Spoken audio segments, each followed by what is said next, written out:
প্রচণ্ড গরমে নাকাল জনজীবন, এতে দুর্ভোগ বেড়েছে খেটে খাওয়া মানুষের। এ বিষয়ে আরও জানাতে রাজশাহী থেকে সরাসরি যোগ দিচ্ছেন আবরার শায়ের। আবরার, রাজশাহীতে কেমন দেখছেন সাধারণ মানুষের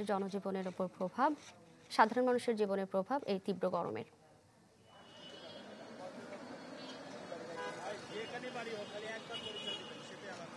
গত মার্চ মাসের শেষ থেকে তাপপ্রবাহ শুরুর পর এ পর্যন্ত আসলে কোনো বৃষ্টিপাত না হওয়াতে যে রোদের তীব্রতা এবং গরম তাতে নাভিশ্বাস জনমানুষের জীবনে।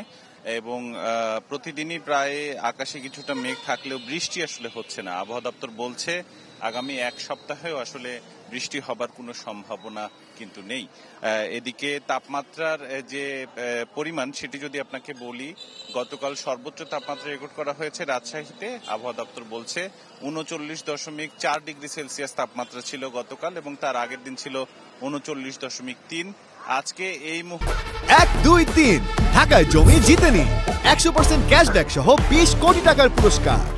মুহূর্তে তাপমাত্রা প্রায় ৩৫ ছুঁই করছে, তবে খুব শিগগিরই এটি ৪০ পেরিয়ে যাবে বলছে আবহাওয়া দপ্তর। এছাড়া বিভিন্ন যে সামাজিক সংগঠনগুলো রয়েছে, যেমন রেড ক্রিসেন্ট সহ আরো কয়েকটি সংগঠন, তারা এই তাপপ্রবাহ কিভাবে মানুষজন মোকাবেলা করবে তার জন্য মাইকিং করছে, জনসচেতনতা বাড়াচ্ছে, মোড়ে মোড়ে কিছু পানির ব্যবস্থা করেছে।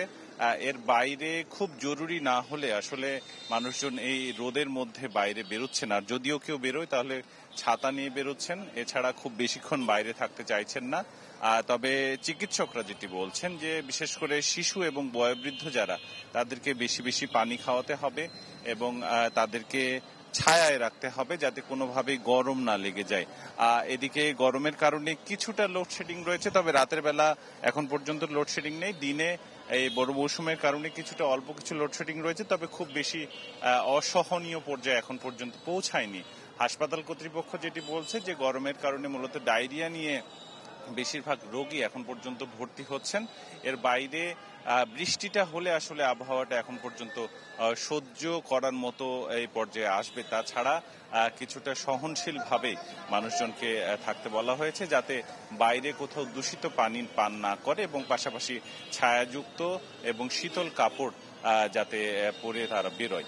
তো মোটামুটি রাজশাহীতে এ ছিল অবস্থা। গতকাল ছিল ৩৯.৪, আজকেও প্রায় ৩৯-এর কাছাকাছি তাপমাত্রা পারও উঠতে পারে। আমার কাছে এ ছিল রাজশাহী থেকে। জি আবরার, আপনাকে ধন্যবাদ। দর্শক, তাপপ্রবাহের খবর জানছিলাম রাজশাহী থেকে।